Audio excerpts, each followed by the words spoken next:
Uy, baga pagkasayang problemado ni tao na to eh. Pare. Paano ka man baga kasilag ba yung problema mo man? Pag kasi narig yung problema ko talaga pare.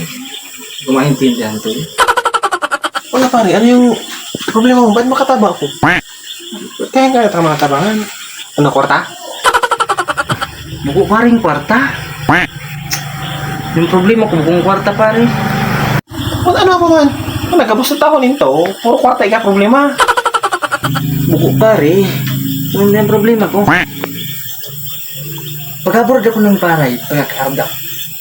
Kaginarabing manok. Hindi ko nasusuhay. Labis naman yung mga kapitbahay dyan sa... Malamang gatdan yung mga manok nila. Yung ka-abroad kong paray, human-human. Hindi namang naisip yung wawili ng gani. Labis naman yan. Labis ka naman. Uy, parahan yun. Iga problema mo na. Kasi nimple na sa ako. Kaya nagkosolusyon dyan. Maghimati ka. Ano yun pare? Baad lamang makatabang yan sa problema ko? Sige na, tami man lamang sa ako. Ano ka pare, gibuhon mo.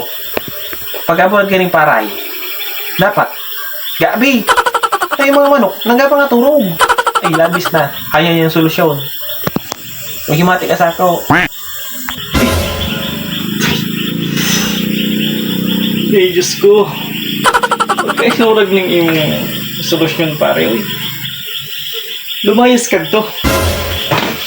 Kadagdag ka pa sa problema ko. Tama mo ka pare. Siyempre, may nang manok. Saan nanggapa nga turog? Ay, narimti ang umayas ka tong hangit ka.